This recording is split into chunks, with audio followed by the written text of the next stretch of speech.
lahat. Ngayon po, awitin natin ang awit ng pastor.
Panginoong Jesucristo, sa kabanal-banalang Espiritu, at sa ating Inang Birhing Maria.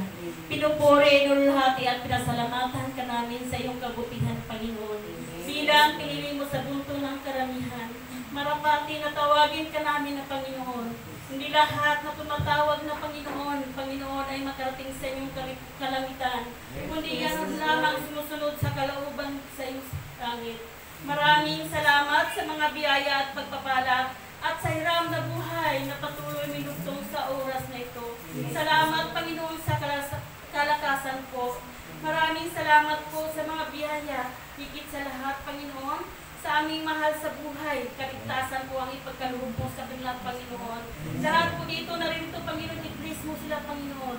Nanalig kami sa binika mo na kung kami ay manatili sa iyong mga salita, ay manatili rin kayo sa amin. At Lord, tinataas po namin sa iyo, Panginoon, ang gagamitin mo sa oras na ito. Nawa, Panginoon, i-bless mo ang kanilang mga labi na tawang katotohanan lamang ang ipagkaloob mo at ang mga salita na tunay nga po na ikaw ang nagbukay-buhay sa amin, Panginoon. Ang lahat ng papuri parangal ay aming ibabalik sa pangalan ni Jesus na aming tagapagligtas. Amen. Ngayon po, awitin natin. Change my heart, O God.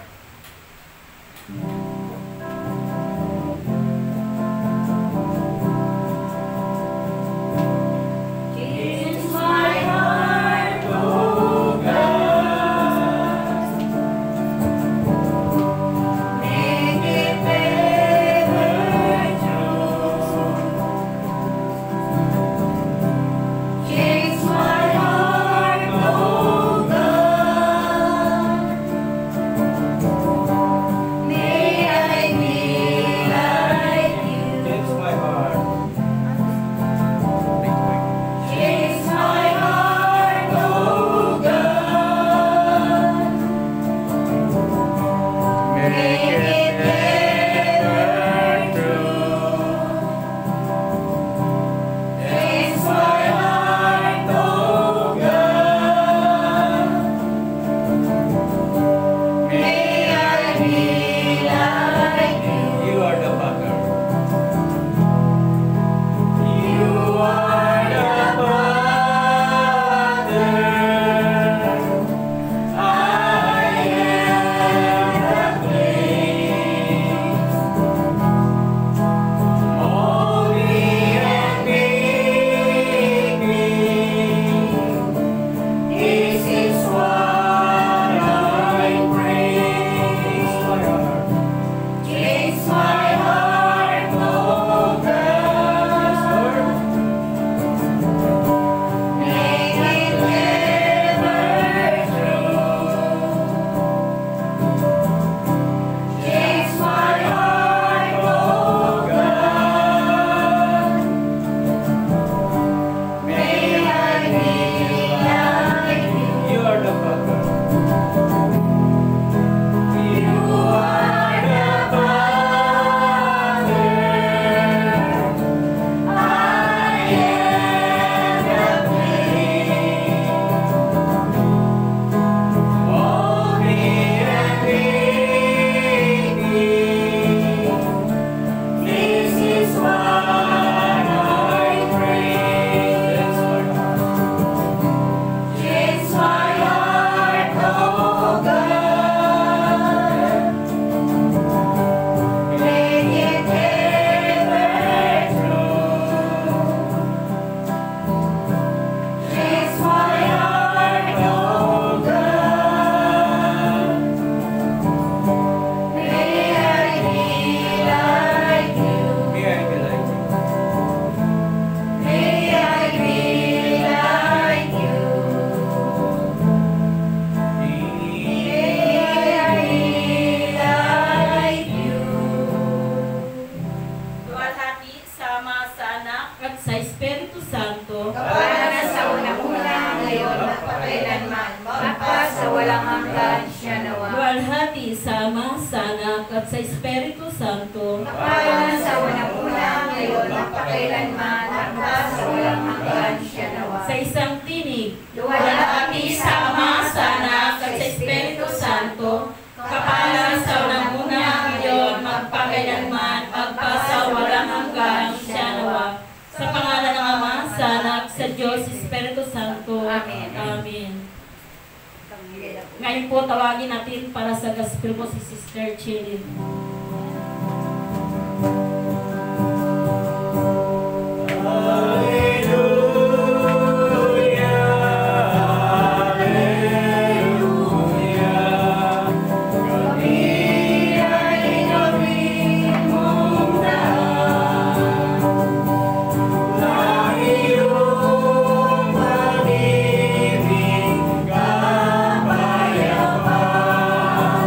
At katarugan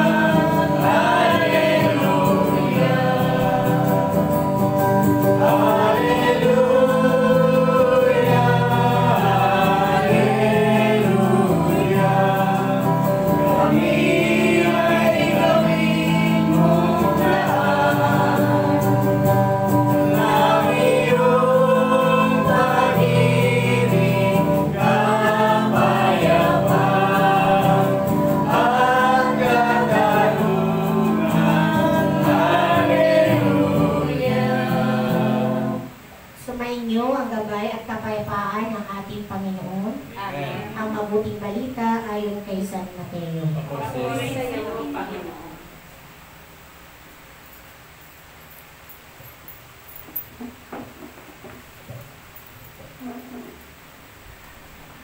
Ito po ang sinasabi. Noong panahong iyon, sinabi ni Jesus sa kanyang mga alagad ang talinghagang ito. Ang paghahari ng Diyos ay matutulad dito. May isang taong maglalakbay, kaya tinawag niya ang kanyang mga alipin at ipinagkatiwala sa kanila ang kanyang ari-arian. Binigyan niya ng salapi ang bawat isa ayon sa kanyang kakayahan. Binigyan niya ng isa ang 5,000 piso at isa namang 2,000 piso at ang isa pa'y 1,000 piso. Pagkatapos siya'y umalis. Humayo agad ang tumanggap ng 5,000 peso at ipinangalakan iyon at nagtubo siya ng 5,000 piso. Gayon din naman ang tumanggap ng 2,000 piso at nagtubo ng 2,000 piso. Ngunit ang tumanggap ng 1,000 piso ay humukay sa lupa at itinago ang salapi ng kanyang Panginoon. Pagkaraan ng mahabang panahon, bumalik ang Panginoon ng mga alipin iyon at ipinagpasulit sila. Lumapit ang tumanggap ng 5,000. Wika niya, Panginoon, ito po ang 5,000 na bigay ninyo sa akin. Ito pa po ang 5,000 na tinubo ko. Sinabi sa kanya ng Panginoon, magaling, tapat at mabuting alipin. Yamang naging tapat ka sa kaunting halaga. Pamamahalaan kita ng malaking halaga. Makihati ka sa aking kagalakan. Lumapit din ang tumanggap ng 2,000 at ang sabi, Panginoon, ito naman po ang 2,000 piso na tinubo ko. Sinabi ng kanyang Panginoon, magaling, tapat at mabuting alipin. At lumapit naman ang tumanggap ng 1,000 piso. Alam ko pong kayo'y mahigpit niya. Natakot po ako, kaya't ibinaon ko sa lupa ang inyong salapi. Ito po ang 1,000 ninyo, masama at tamad na alipin, tugon ng kanyang Panginoon. Kunin ninyo sa kanya ang 1,000 piso at ibigay sa may 10,000, sapagkat ang mayroon ay bibigyan pa at mananaghahanap. Ngunit ang wala, kahit ang kaunting nasa kanya, ay kukunin pa. Itapon ninyo sa kadiliman sa labas ang aliping walang kabuluhan. Doon tatangi siya at mangangalit ang kanyang ngipin. Ito po ang mabuting balita ng ating Panginoon. Pinupuri ka namin, Panginoon Jesucristo. Palakpakan po natin ang ating Panginoon.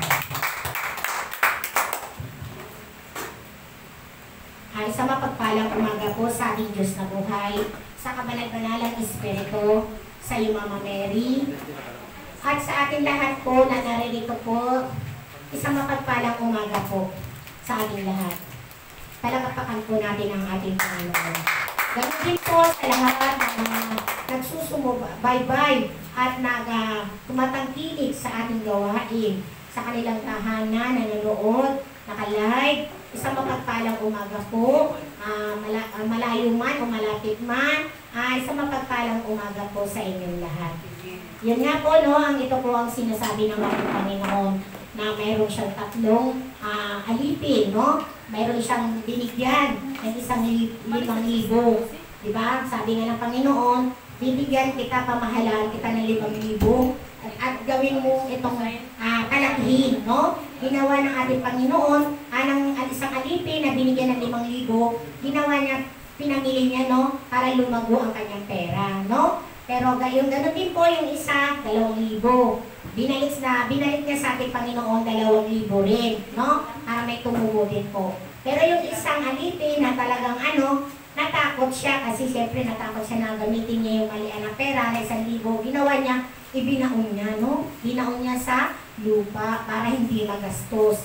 Kaya sabi nga dito, kaya nga sabi ng ating Panginoon niya, kahit maliit man daw o malaking halaga, pag pinagpalaan sa atin ng Panginoon, palaanin natin, no? Palaguin, no? Huwag tayong ibalik natin sa Kanya. Lalo na ngayon na hindi man tayo nakakapagbigay ng 10% sa ating Panginoon, pero alam din ni Lord, no? Alam din ng ating Panginoon na yun lang ang kaya nating ibibigay. Diba? Yung binibigay natin sa ating Panginoon, diba sobra-sobra ang ibinabalik niya sa atin. Diba? Palakpakan po natin ang ating Panginoon. Sino lang mayroon ay bibigyan pa. Sa talinghagang ito, ipinaalala sa atin na muli ang dapat nating gawin bilang tapat na mga katiwala. Kailangan daw maging tapat po tayo. Maliit man o malaking bagay na yan, kailangan maging tapat tayo sa ating Panginoon. Yun nga po, yung pagbibigay natin sa COB, no? Yung pagbibigay po natin ng COB, yung pera po ng mahal na Birhen, ibigay po natin sa ating gawain. Kasi ito naman po yung pera na ibinibigay natin ay pera ng Diyos, no? Pera ng ating Panginoon. Kaya para sa ating gawain din, kailangan suportahan din po natin lahat, no? Kung sinong mayroon, bibigyan, no? Kung wala, bahala na si Lord. Ipanalangin natin na bigyan din tayo ng ating Panginoon para mayroon din tayo maibahagi sa ating gawain. Tayo manabigyan ng mga biyaya ng binyag tulad ng pananampalataya, pag-asa at pag-ibig. Ang mga ito ay tunay na yamang ipinagkaloob ng Diyos bukod pa sa buhay na ating natatanggap sa pagpapala ng pag-ibig ng Diyos. Diba? Kapag ang pag-ibig ng ating Panginoon no, sa ating puso, diba? Malayo tayo sa mga kapahamakan. Diba? Nililigtas ng ating Panginoon ang ating mga mahal sa buhay. Mangyari ito kung ipalaganap natin ang pag-ibig ng Diyos na nagmumula kay Jesus. Higit pang gantimpalain ang tatanggapin natin sa buhay na walang hanggan. Higit pa daw, no? Palapakan mo natin ang ating Panginoon. Higit pa daw yung matatanggap natin. Di ba? Kapag halimbawa na nawala na tayo dito sa mundo, sa ibabaw ng lupa, kapag meron daw tayong itinanim dito sa ibabaw ng lupa, di ba? Pagdating sa mawala man tayo dito, di ba? Yung buhay na walang hanggan. Pilitin natin makamit, no? Lahat naman po tayo makasalanan. Kaya sabi ko nga, masama man yung pakiramdam ko. Siyempre, merong inatang sa atin si Lord. Kumpanin natin, no? Kaya sabi ko nga, dito ako gagaling. Dito ako lalakas. Siyempre, ang buhay na salita, pag napapakinggan natin, dito tayo pinagagaling ng ating Panginoon. Kaya sabi ko, Lord, sa pagbaba ko, magaling na ako. Ayan na po. At isang mapagpalang umaga po sa ating lahat. Tawag natin ang ating sahiran na gagamitin ng ating Panginoon. Na pinadala ng ating Panginoon, Sister Iris Amaro.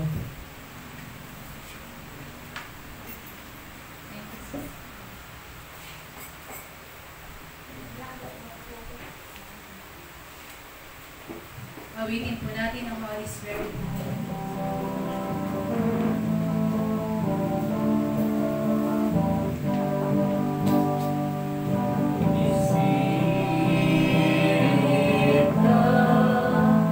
Let my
po sa amin.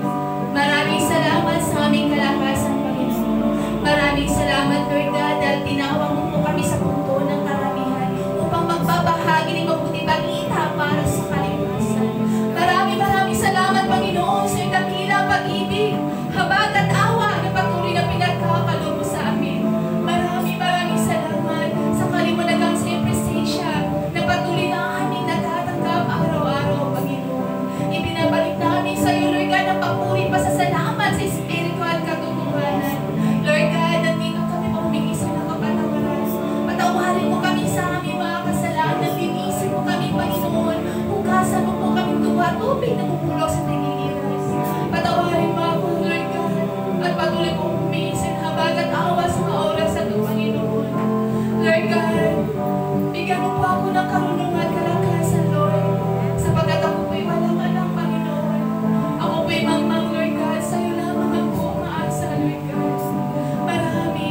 Maraming salamat po, Panginoon. Holy Spirit, come. Holy Spirit, come, make my ears to hear, make my eyes to see, make my mouth to speak, make my heart to sing, and my hands to reach out and touch the Lord with your love.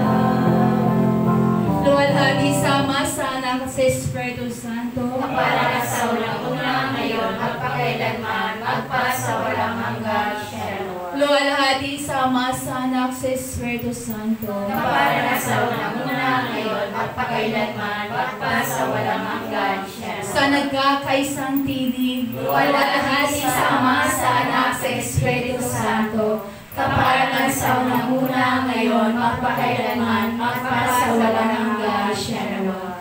sa ngalan ng Ama, ng Anak, ng Espiritu Santo. Amen. Isang mapagpalang araw po sa ating Diyos sa buhay, sa ating mahalin ng Birhen Maria, at kabalbanalang Espiritu Santo. Muli po sa aking mga kapatiran sa pananampalataya na nandito ngayon, at sa lahat po na sa kanilang mga tahanan na nanonood sa patuloy na araw-araw ng SGM, Servants of Jesus and Mary Healing Charismatic Catholic, dito po sa God's Healing Mission. Marami pong salamat po sa araw-araw sa inyong panunood, sa inyong pagtanggap sa pakikinig sa buhay na salita ng ating Panginoon, sa ating pong mga elders, sa ating pong spiritual director, Father Melvin Castro. Muli po sa ating lahat, isang mapagpalang araw po sa ating lahat. Amen.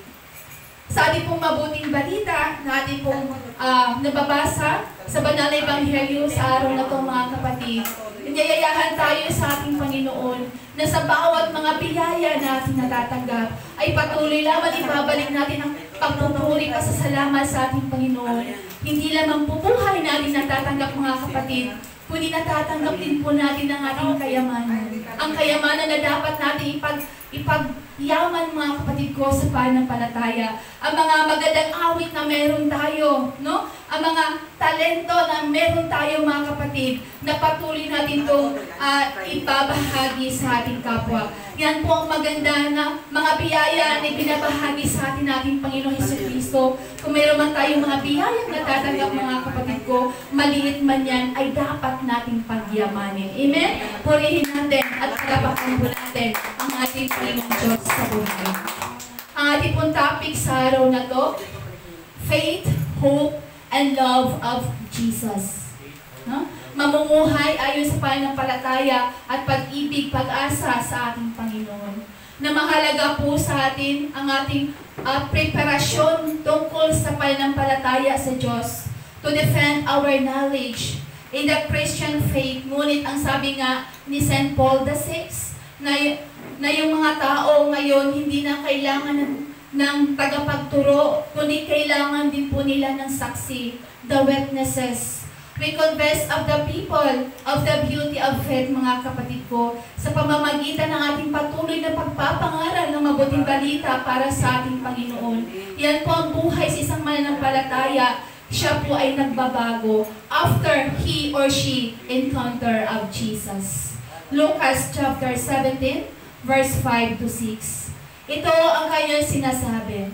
Sinabi ng mga apostol sa Panginoon, dagdagan po ninyo ang aming pananampalataya. Tumingin ang Panginoon kung inyong pananampalataya ay silaki ng buti ng mustasa. Masasabi ninyo sa punong itong sikomoro, mabulot ka at matanim ka sa dagat at susundin kayo nito. Ang salita ng Diyos. Salamat sa Diyos. May kasabihan nga mga faith can move mountain, no? Na kailangan tayong mananalig at mananampalataya sa ating Panginoon, sa ganun, mabilis po tayong pagagalingin sa ating Panginoong Heso Kristo. Amen? Totoo po hindi man tayo makapagsalita, wala po tayong masasabi, ngunit kailangan meron tayong masasaksihan ng ating buhay, ng ating gawa sa pamamagitan ng pagbabago ni Kristo, sa pamamagitan natin pagsunod ng ating Panginoong Jesucristo. Diyan po natin madama ang kapangyarihan ng Diyos sa pagtanggap ng ating Panginoon. Mahalaga po na makikilala natin ng lubusan ang grasya, kapangyarihan sa grasya ng Diyos, at mangyari lamang iyon kung tayo po ay nagsisikap na matagpuan si Kristo. Ito po ang ating kailangan, ang ating puso at isipan ay magbabago dahil kay Jesus. Ito po ang ating hinahanap, ang pananampalataya sa Diyos. John 11, verse 41 to 42. Ito ang kanyang sinasabi. Kaya't inalis nilang bato, tumingala si Jesus sa langit at sinasabi, Ama, nagpapasalamat ako sa iyo sapagkat dininig mo ako at alam kong lagi mo akong dinirinig. Ngunit sinasabi ko ito dahil sa mga taong naririto upang maniwala silang ikaw ay nagsugo sa akin. Ang salita ng Diyos. Salamat sa Diyos. Isa nga sa kaibigan na minahal ng ating Panginoon na muli niyang binubuhay. Amen? Noong nakita po nila ni Jesus, sabi ng mga Hudyo, mahal na mahal niya ang kanyang kaibigan sapagkat tinatangisan niya ito. Bakit hindi man niya ito napapagaling? Napapagaling niya ang mga bulag, ngunit hindi niya pinapagaling. Hindi sana mamamatay ang kanyang kaibigan. Ngunit ito po ay ipinagkakalob sa Diyos upang makita nila ang kaluwalhatian ng ating Panginoon. Kaya nga sinabi dito sa John 11, verse 25 to 26, sinabi sa kanya ni Jesus, Ako ang muling pagkabuhay at ang buhay. Ang sinumang sumasampalataya sa akin, kahit mamamatay, ay muling mabubuhay. At sinumang mabubuhay at sumasampalataya sa akin, ay hindi mamamatay kailanman. Naniniwala ka ba sa sinasabi ko, ang salita ng Diyos? Salamat sa Diyos. Mga kapatid ko sa pananampalataya, naniniwala ba tayo na ang Diyos ay buhay? Amen. Yes po mga kapatid. Nararamdaman natin na ang Diyos ay buhay sa pamamagitan ng ating panalangin, sa pamamagitan ng ating pagsunod sa Diyos. Amen? Dito po sa John 11 verse 40, sinasabi ni Jesus, hindi ba sinasabi ko sa iyo na kung sasampalataya ka ay makikita mo ang kaluwalhatian ng Diyos, ang salita ng Diyos. Salamat sa Diyos. At dahil doon, nakikita nila ang ginagawa ang himala ng ating Panginoon at marami po sa mga Hudyo ang nagbabalik loob sa ating Panginoon. Ibig ng Diyos na tayo ay mamuhay ng kalinisan at kabanalan. Basahin natin ang 1 Timoteo chapter 4 verse 6 to 10. Ito po ang kanyang sinasabi. Kung ituturo mo sa mga kapatid ang mga bagay na ito, ikaw ay magiging mabuting lingkod ni Kristo Jesus. At habang itinuturo mo ito, dinudulutan mo rin ang iyong sarili ng pagkaing spiritual mula sa mga salita ng pananampalataya at sa tunay na aral na sinusunod mo. Huwag mong pag-aksayahan ng panahon ang mga alamat na walang halaga. Sa halip, sanayin mo ang iyong sarili sa makadiyos na pamumuhay. Sa pagsasanay ng katawan ay mayroon din pakinabang. Ngunit, ang makadiyos sa pamumuhay ay may pakinabang sa lahat ng paraan, sapagkat ito may pangako hindi lamang para sa buhay nito ngayon, kundi maging sa buhay na darating. Totoo ang salitang ito at dapat paniwalaan ng lahat dahil dito nagsisikap tayo at nagpapagod sapagkat umaasa tayo sa Diyos sa buhay at tagapagligtas ng lahat ng mga tao, lalo na ng mga sumasampalataya. Ang salita ng Diyos. Salamat sa Diyos. Mga kapatid ko sa pananampalataya, tingnan po ang ating buhay kung anong uri-uri ng pamumuhay na meron tayo. Makamundo ba? Mga kapatid, ang gusto po ng ating Panginoon ay mamumuhay tayo ng kalinisan, ay mamumuhay tayo ng kabanalan. Sa pamamagitan ng ating pananalangin, makamtan po natin ang malalim na kapangyarihan ng Diyos at diyan natin madarama ang kanyang presensya, mga kapatid. Babaguhin tayo ng Diyos sa pamamagitan ng ating panalangin, madarama natin ang kanyang pag-ibig. Amen? Purihin natin ang ating Panginoon. Paano patakalag ang panalangin para makapagbabago sa atin sa pamamagitan na puno tayo, sa pamamagitan that we are full attention to our God. Amen. Mahalaga po yan sa ating sarili. Kung nakikita po natin na tayo'y aandap-andap dahil na makawalan na tayo ng pag-asa, huwag po tayong mawawalan ng pag-asa, kapatid. Sapagkat sa pamamagitan ng ating pananalangin, pananampalataya, diyan tayo magkakaroon ng pag-asa. Bibigyan tayo ng Diyos ng panibagong buhay. Kaya po patuloy tayo tubugon sa kalooban ng ating Panginoong Diyos. Amen? Purihin po natin ang ating Panginoon. Na marami po sa bigat ng ating kalooban kapag nakita po natin ang ating mahal na po sa buhay na merong COVID-19 virus, mga kapatid. Yan po tayo patuloy na humihingi sa Diyos. Salamat sa Diyos at nandyan po ang Diyos sa ating panalangin. Hindi niya tayo pinabayaan, bagkus patuloy niya tayo ginagabayan dahil ang panalangin po ay makapangyarihan na siya nagbibigay sa atin ng lakas at kagalingan. Amen? Purihin po natin ang ating Panginoon Diyos sa buhay. Meron po tayong tatlong benefits kung bakit tayo nananalangin, mga kapatid. Una po, a way to communicate with God. Matthew 25 verse 11 to 13. Ito ang kanyang sinasabi. Pagkatapos dumating naman ang iba pang dalaga, Panginoon, Panginoon, papasugin po ninyo kami. Pakiusap nila. Ngunit tumugon siya, sino ba kayo? Hindi ko kayo kilala. Pagkatapos nito'y sinabi ni Jesus, kaya't magbantay kayo sapagkat hindi ninyo alam ang araw o ang oras man ang salita ng Diyos. Salamat sa Diyos. Magbantay tayo, mga kapatid, sapagkat hindi natin alam kung kailan darating si Kristo sa ating buhay na para siyang magnanakaw. Hindi natin alam kung kailan tayo mawawala sa mundong ito. Kaya nga patuloy tayong magliliwanag na liwanag ng ating Panginoon sa Kristo. Daladala po yan natin sa ating buhay ang pag-ibig at pananampalataya, pag-asa sa ating Panginoon. Amen? Purihin natin ang ating Panginoon. At ang pangalawa, tatlong benefits kung bakit tayo nananalangin, a way to become holiness. Matthew chapter 25, verse 41 to 46. Ito ang kanyang sinasabi. Sasabihin naman niya sa mga nasa kaliwa, lumayo kayo sa harapan ko, kayong mga isinumpa. Doon kayo sa apoy na di namamatay, na inihanda para sa dyablo at sa kanyang mga kampon. Sapagkat hindi ninyo pinapakain nung ako'y nagugutom, hindi ninyo ako pinapainom nung ako'y nauuhaw. Hindi ninyo ako pinatuloy nung ako'y isang dayuhan. Hindi ninyo ako dinadamitan nung ako'y hubad. Hindi ninyo ako dinadalaw nung ako'y may sakit at nung ako'y nasa bilangguan. At sasagutin sila, Panginoon, kailan po namin kayo nakitang nagutom, nauhaw, walang matuluyan, hubad, may sakit, o nasa bilangguan na hindi man namin kayo tinutulungan.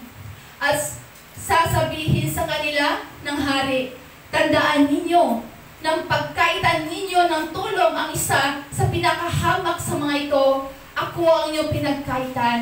Itataboy ang mga ito sa kaparusahang walang hanggan, ngunit ang mga matutuwid ay pupunta sa buhay na walang hanggan. ang salita ng Diyos. Salamat sa Diyos. Nakakapatid ko sa pananampalataya, meron akong pinto sa inyo na mayroong isang babae na nanaginip. Isang gabi na nanaginip po siya, kapatid. At ang kanyang panaginip ay darating daw si Kristo. No?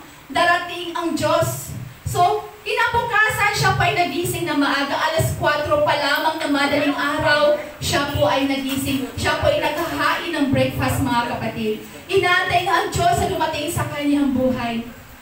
Sa kanyang pagdating nga, mayroong kumatok. No? Kumatok yung kanyang kapitbahay na mayroon ng utang sa kanya. Nang kanyang binubuksan, akala niya na ang Diyos na, mga kapatid. Ngunit yung palang kapitbahay na mayroong utang, ang sabi po, anong kailangan mo?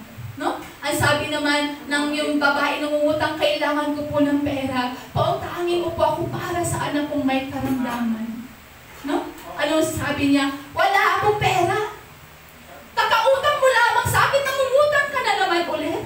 Wala akong maibibigay sa'yo. Umalis yung babae na malungkot. Amen? At sa pagtanghali na po, naghanda na naman siya ng pagkain kasi nag-expect na siya dumating ng Diyos. Tanghalian na meron na namang kumatok sa kanya. Ang kumatok sa kanya, mga kapatid, mga batang magnanakaw sa kanyang halaman. Ano ang sabi? Ano ang sabi ng mga bata? Ate, painom po ng tubig. Pero anong sabi ng babae? Wala akong mapapainom sa inyo. Umalis ako, baka nanakawin nyo na naman ang aking mga halaman. So umalis yung mga bata, hindi po nakainom ng tubig. Naghanda naman siya ng pagkain para sa hapunan kasi nag-expect siya na darating ang Diyos, mga kapatid.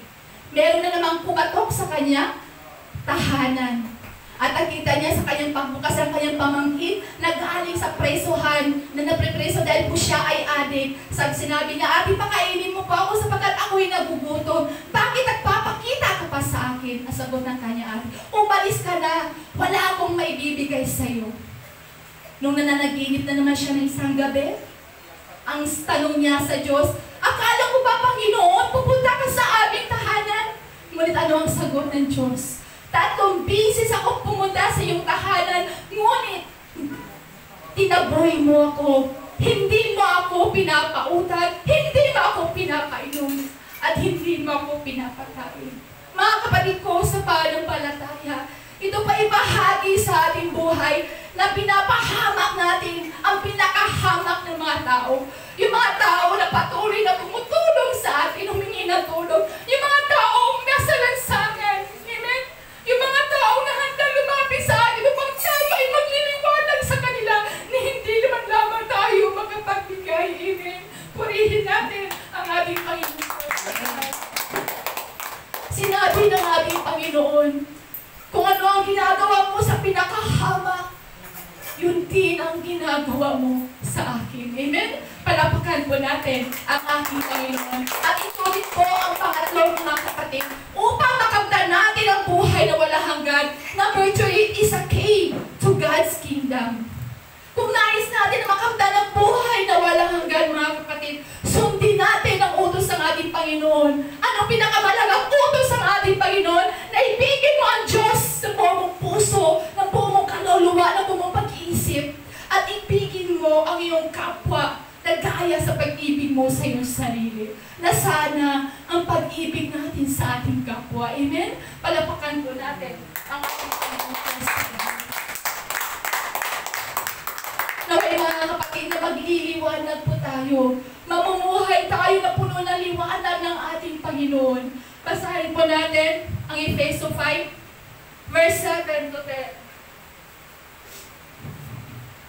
Winika ng ating Panginoon, dati kayo'y nasa kadiliman, ngunit ngayon nasa kaliwanagan na, sapagkat kayo'y nasa Panginoon. Mamuhay kayo ngayon nang nararapat sa mga taong nasa liwanag, sapagkat pawang mabuti, matuwid at totoo ang ginagawa ng namumuhay sa liwanag.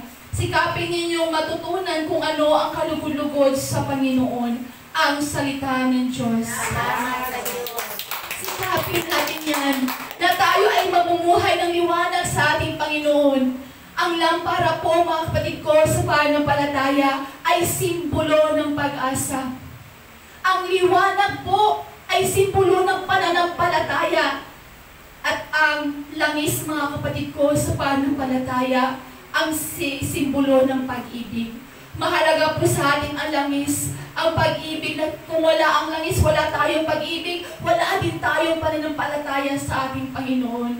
Yan po ang tinatawag na three theological virtue, na sa ating buhay bilang mga magulang sa ating mga anak, huwag putaan natin silang saktan, na magliliwanag nawa tayo, katulad ng ating Panginoon sa kapag tayo ay paandak-andak, mamamatay ang ating liwanag kapag tayo ay nagagalit sa ating mga anak. Yung time na magbantay tayo, mga kapatid, paano na lamang na nandun yung galit at puot natin at yun yung pagdating ng ating Panginoon. Paano tayo mahanap ng Diyos kung wala tayong liwanag sa ating buhay para sa ating mga anak? Winika po dito, Efeso chapter 6 verse 4. Mga magulang, huwag ninyong ibuyo sa paghihimagsik laban sa inyo ang inyong mga anak, sa halip palagihin ninyo sila ayon sa disiplina at aral ng Panginoon. Amen? Palapakan po natin ang ating Panginoon Diyos sa buhay. Alalahanin po natin ang bawat isa sa atin ay kailangan lumago sa kaharian ng Diyos.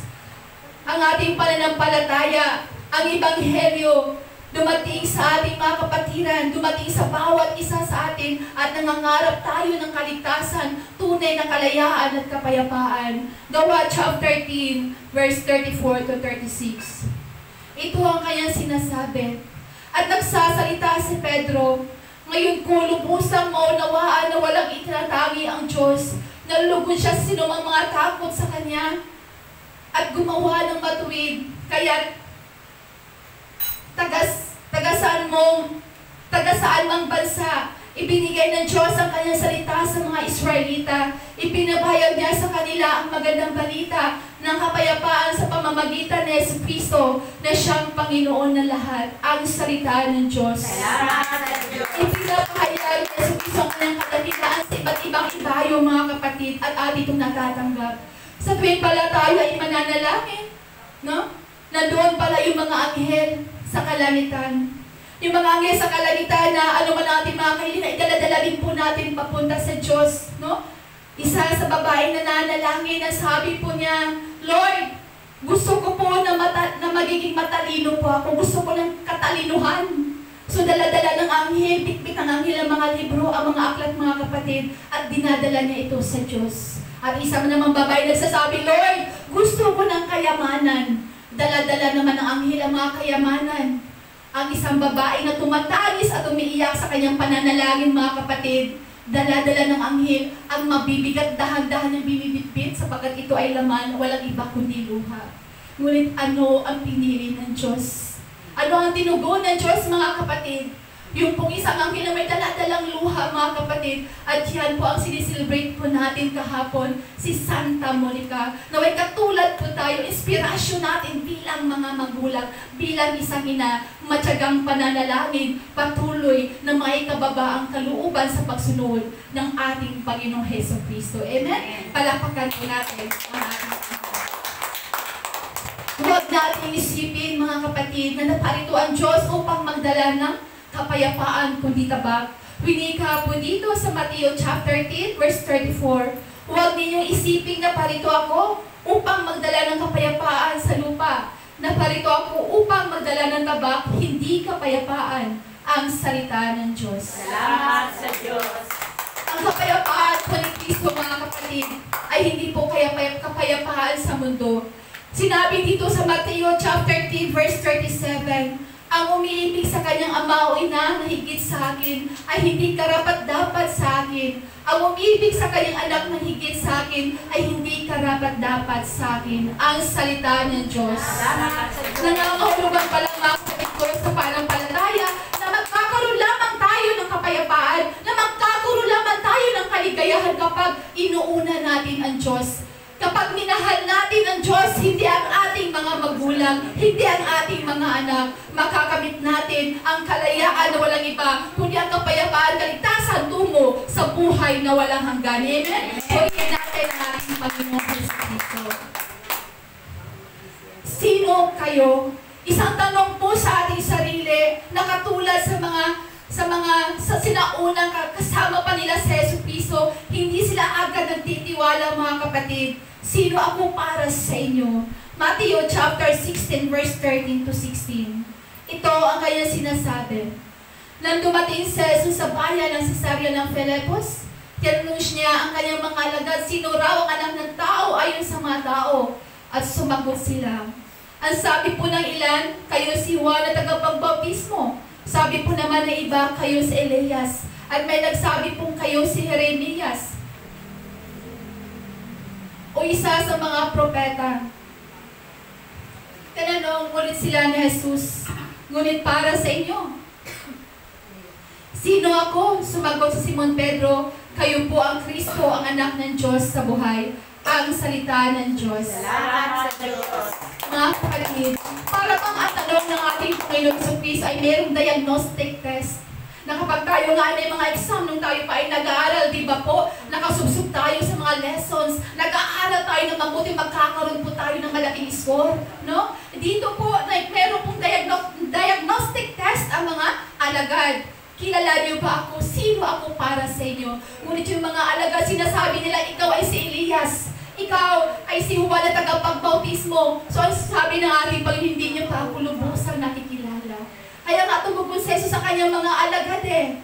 No? Ang sabi ni Jesus, sino ako para sa inyo? At ang sagot ni Pedro, kayo po ang Kristo, ang anak ng Diyos. Perfect.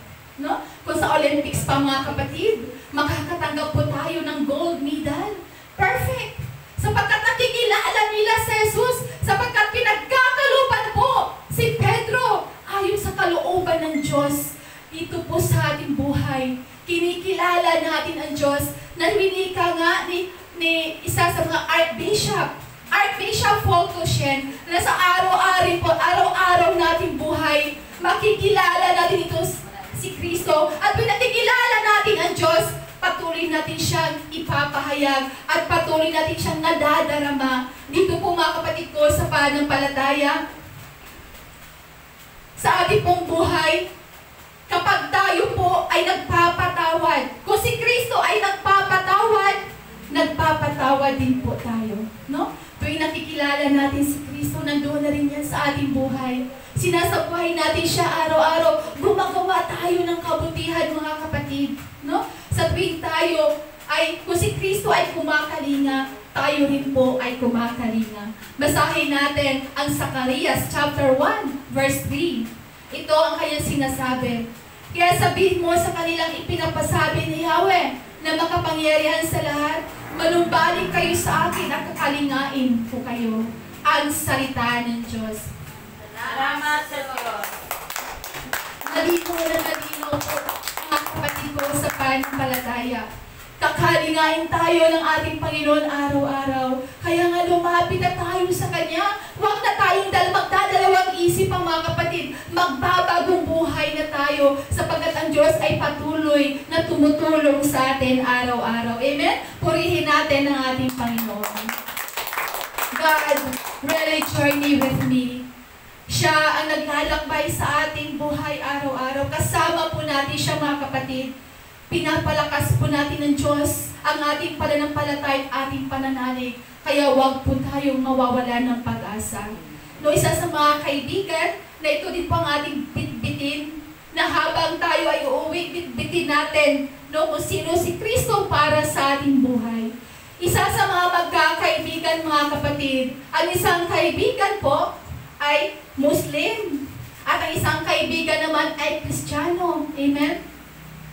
Ang sabi ng Muslim, dahil napag-usapan nila, matagal silang magkakaibigan, close din sila sa bawat isang mga kapatid. At napag-usapan nila si Kristo. Ano sabi ng kanyang kaibigan? Mga kaibigan, ang aming Diyos ay makapangyarihan sa lahat. No? Kung saan kami pupunta, nandun yung mga biyaya na tatanggap namin. Kung saan kami pupunta, kami po ay mananalo, binibigyan niya kami ng kapangyarihan. Ngunit meron akong narinig sa inyong Diyos. Ang sabi nga daw nila, ang Diyos ay pinapako niyo, nagpapako sa krus, siya ay nagpapakababa. At sabi naman ng isang Christian, na dyan ka nagkakamali kapatid. Ang aming Diyos, hindi lamang siya makapangyarihan, kundi siya ang Diyos ng pag-ibig. Amen? Amen. Siya, ibinibigay niya ang kanyang buhay para lamang maligtas tayo sa ating mga kasalanan. Siya ay nagpapakababa upang tayo ay maligtas sa ating mga pagkukulang, sa ating mga pagkakasala. Ang Diyos na makapangyarihan sa lahat, hindi lamang lakas o hindi pag-ibig. Amen? Palapakan po natin ang ating Panginoong Diyos sa buhay. Kaya nga sinasabi dito sa John chapter 3 verse 16 to 17, sapagkat gayon na lamang ang pag-ibig ng Diyos sa sangkatauhan, kaya't ibinibigay niya ang kanyang kaisa-isang anak upang ang sinumang sumasampalataya sa Kanya ay hindi mapapahamak kundi magkakaroon ng buhay na walang hanggan. Isinusugo ng Diyos ang Kanyang anak hindi upang hatulan ng parusa ang sanlibutan kundi upang iligtas ito sa pamamagitan niya. Ang salita ng Diyos. Salamat sa Diyos. God will love the world, mga kapatid. Kaya nga sa pamamagitan ng ating pagtanggap ng ating Panginoon, marami pong mga alagad na Jesus ang umalis. Tumatalikod sa Kanya. Bakit po? Nang sinasabi ng ating Panginoong Hesukristo sa John 6 verse 35, sinabi ni Jesus, ako ang tinapay ng buhay. Ang lumalapit sa akin ay hindi na magugutom kailanman, at ang sumasampalataya sa akin ay hindi na mauhaw kailanman. Well, sinasabi ko na sa inyo, nakita na ninyo ako, ngunit hindi pa rin kayo sumasampalataya sa akin. Lalapit sa akin ang lahat ng binibigay sa akin ng Ama, at hindi ako itataboy kailanman ang sinumang lumalapit sa akin. Ang salita ng Diyos. Kaya nga maraming mga alagad ng ating Panginoon Kristo ang lumisan sapagkat sinasabi niya, ako ang tinapay na nagbibigay ng buhay. Amen? At sinasabi niya doon kay Pedro, kayo po ba tumataliko din sa akin? Aalisin ba kayo sa akin? Hindi po, Panginoon. Sapagkat ikaw ang Kristo nagbibigay ng buhay. Sa pamamagitan ng Holy Eucharistia, mga kapatid, ating tatanggapin sapagkat siya ang tunay na pagkain at tunay na inumin na nagbibigay sa atin ng buhay na walang hanggan. Amen? Palapakan po natin ating Panginoon. Kaya yung kayaya ni Jesus, nakakalungkot lang po dahil kunti lang ang nakakaunawa dito. Sa mga katuwid katulad tayo sa mga tao sa kapanahon na Jesus sa Ebanghelyo na kanilang sinasabi, di ba anak yan ni Jose? Mateo chapter 13 verse 55 to 56. Ito ang kanyang sinasabi, hindi ba siya ay anak na isang karpentero? Hindi ba si Maria ang kanyang ina at si Santiago, si Simon at Judas ang kanyang mga kapatid at darito rin ang kanyang mga kapatid na babae, di ba? Saan kaya niya natutunan ang lahat ng iyan? At hindi nila pinapaniwalaan ang salita ng Diyos. Salamat sa Diyos. Kapag mga kapatid sa kanilang pagkakilala ng ating Panginoon, siya po ay simpleng tao lamang. Dahil sa kakulangan ng kanilang pananampalataya ay tinatakwil si Jesus. Si Kristo ay tinapay na mula sa langit. Tapos sasabihin natin sino siya. Yan din po ang nangyayari sa panahon natin ngayon. Hindi na po natin binigyan kahalagahan ng Holy Eucharistia. Maraming bisis po tayong tumanggap at pagkatapos wala na. Dahil po, hindi natin pinapahalagan si Kristo sa ating buhay. Huwag po mga kapatid, patuloy po tayong pakinggan, patuloy po tayong magsimba araw-araw, patuloy natin tanggapin, hindi man tayo makatanggap sa araw na to ng Holy Eucharistia. Mga kapatid ko, sa pananampalataya, tanggapin natin si Kristo ng buong puso nang sa ganun, patuloy siyang magliligtas sa bawat isa sa atin. Matthew 15 verse 6. Ito ang kanyang sinasabi. Hindi na niya kailangan tulungan ng kanyang ama. Pinawawalang kalbuluhan ninyo ang salita ng Diyos. Masunod lamang ninyo ang iyong minanang mga katuruan. Ang salita ng Diyos. Salamat sa Diyos. Masunod lamang mga kapatid ang loko ng ating katawan. Masunod lamang ang mga makamundong bagay sa mundong ito, mga kapatid. Nakakalimutan na natin ang katuruan ng ating Panginoon. Paggalang, pag-ibig, pagsunod sa Diyos, na isa sa bata na humihingi po siya ng pansin sa kanyang ama. Ang sabi po ng isang bata, Papa, maglaro po tayo. Pero ano sabi na, Ama, busy ako anak.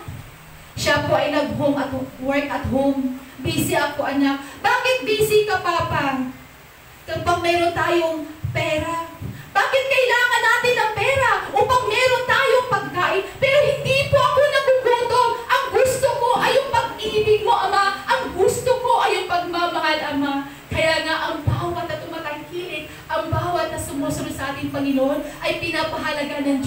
bibigyan ng Diyos ng mga biyayang pagpapala. Amen? Purihin po natin ang ating Panginoong Diyos sa unahan. Dito po tayo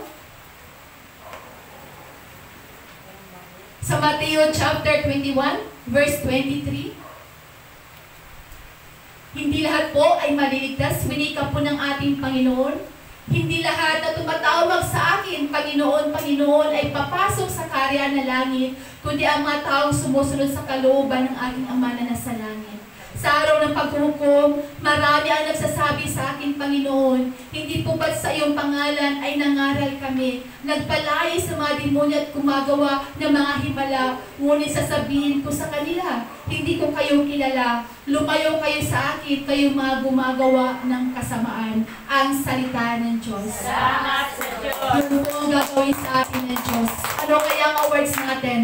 Pagdating natin sa buhay na walang hanggan, mga kapatid. Hanggat hindi pa huli ang lahat, magbago na tayo. Panatilihin natin ang ating sarili ay nakatuon sa ating Panginoon. Panatilihin natin ang ating sarili na meron tayong malinis sa kaisipan, malinis sa puso, na malinis sa hangarin sa ating buhay upang makamtan po natin ang reward na walang iba kundi ang kaharian ng langit.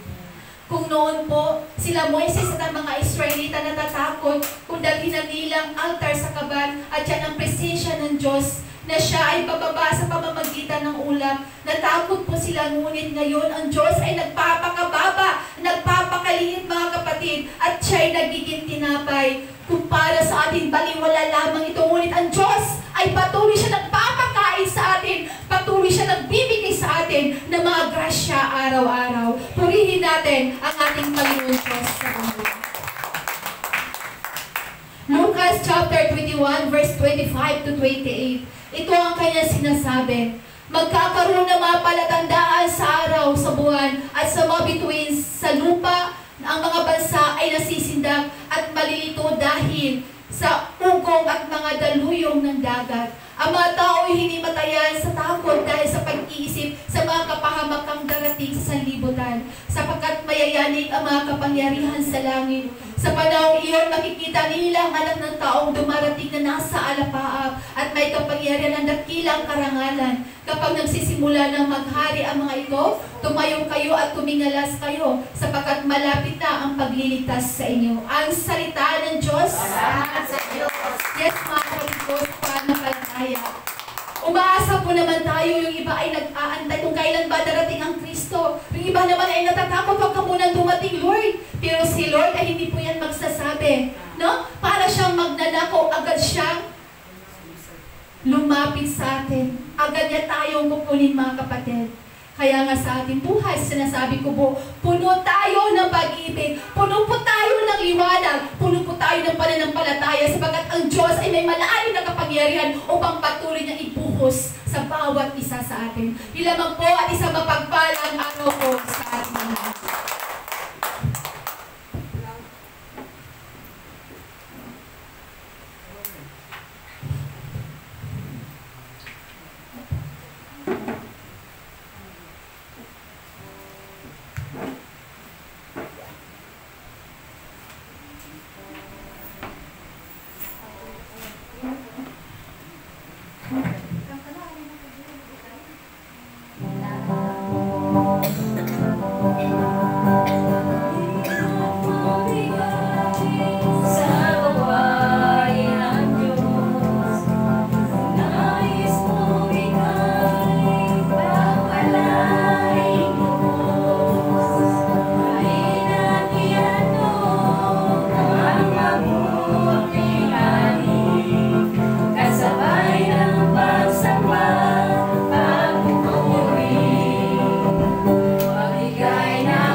Patuloy mo kami patawarin, Lord God, sa pag-awit po namin ng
at pinapatawad mo na kami sa bawat isa.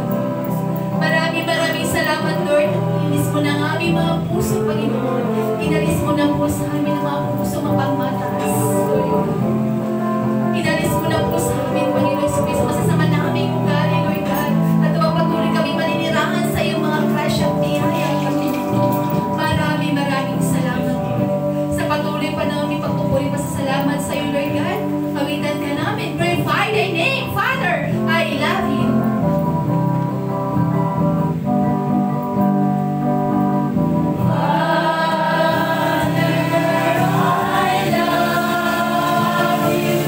I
Patuloy mo po sila bigyan ng kalakasan. Sina Rose Agbayane, Merna Laison, Ari Sibanda, Loleta de la Cruz, Sheila Varga, Merlin Morite na meron po silang mga breast cancer, Panginoon. Patuloy mo po silang ipuin, patuloy mo po sila abutin sa mapagpala mo mga kamay, Lord. Padama mo po sa kanila ang pagbabago, pagbabalik loob sa iyo, Panginoon. At patuloy na kagalingan nila Evelyn Dilos Reyes, Marvy Albacete, Raymond Palcotela na meron po silang stroke na kasakitan, Lord God. Panginoon, bigyan mo po sila ng malakasan, Lord God. Patuloy na kagalingan sa kailang mga karamdaman, Lord God. Physically, mentally, Lord God. Spiritually, Lord God. At patuloy na kagalingan po nila Apolinario Gopren na meron bukol sa baga, Dominga, Deriaga, diabetic, Lord God. Help them, Lord Jesus Christ. Patuloy na kagalingan ni Elianet, Delector, na manoy makapagsalita na, Panginoon, buksan mo ang kanyang bibig, Lord. Patuloy na kagalingan ni Leonardo Baliksa, na maliwanagan nawa ang kanyang isip, Panginoon, na magliliwanag ka, Lord, sa bawat isa, Panginoon. Patuloy na kagalingan nila Luis Granoda, Ivy Villanueva, Helda, naging maayos ang kanyang pag-iisip, Panginoon. Tulungan mo sila, Lord. Patuloy na kagalingan nila Maria Ana Alexor, naway makalapat na po siya, Lord. Patuloy na kagalingan nila Lislao Mendoza, Luciano de la Cruz, Lady Cara Marcos, Jeffrey Trinidad, na mabalik na po ang normal na pag-iisip, Panginoon. Ipuin mo po siya, Lord. At patuloy na kagalingan ni Arman Ray Geronimo. Patuloy na kagalingan ni Momono Marcelo Jr., Jobelen Alinan, Rosalia Gobren, Juliana Torres, Roger Torres, Nida Alwanito Bayona, Risa Mar Perico, Remedios Manuel, Lenny Dayan Dolor, Ligaya Galardo, at patuloy ng kagalingan kalakasan ni Nanay Edith Reza, Panginoon. At sa amin po, Nanay na si Nanay Tinumpit of Tinumpit Family, Lord God, at patuloy na kalakasan din po, Lord God, sa Bognos Family, Panginoon. Patuloy na kalakasan, kagalingan ni Rinaldo Amado, ni Chalvez Amado, Lord God, ni Ken Bognos, Panginoon. Patuloy ka namang maghari sa bawat isa sa amin, Lord, na nakaramdaman at pagalingin mo ang bawat isa sa amin, Lord, na patuloy na humingi sa iyo, nagsusumamo sila, patuloy humingi sila ang pagkatawa. Marami pong salamat, Lord God. At patuloy na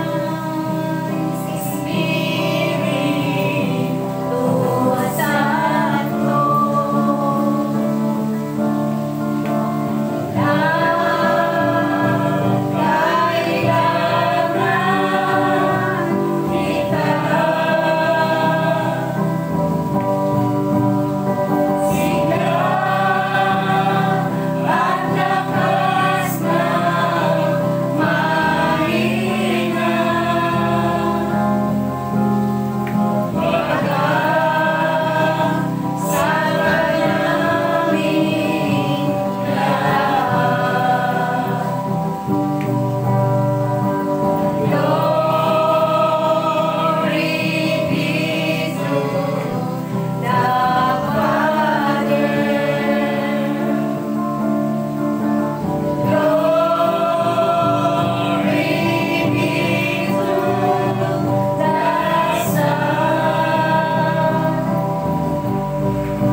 Lord God, sila Pori Balokot, Gabriel Bugnos, Sayo Noah Bugnos, Fede Makulangan.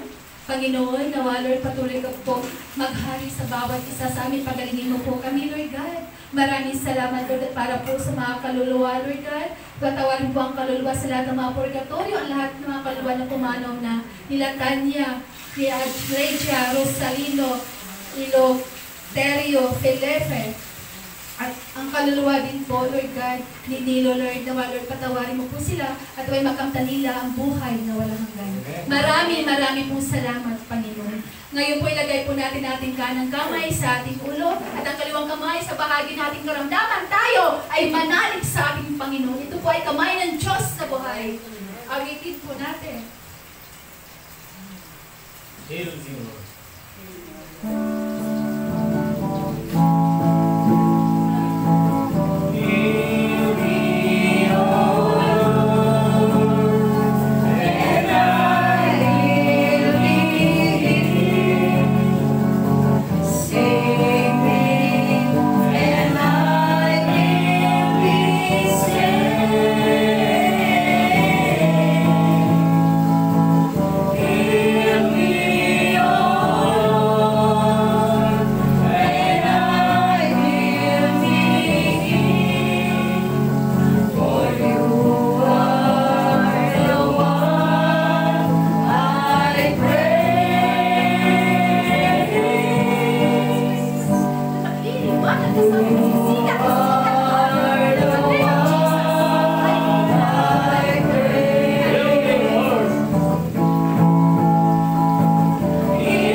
Luwalhati sa Ama, sa Anak, sa Espiritu Santo.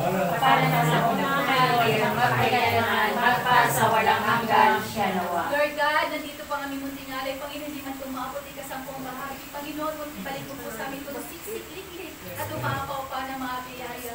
Maraming salamat, Panginoon. Luwalhati sa Ama, sa Anak, sa Espiritu Santo. Para sa unang-una, ngayon, magpakailanman, magpasa walang hanggan siya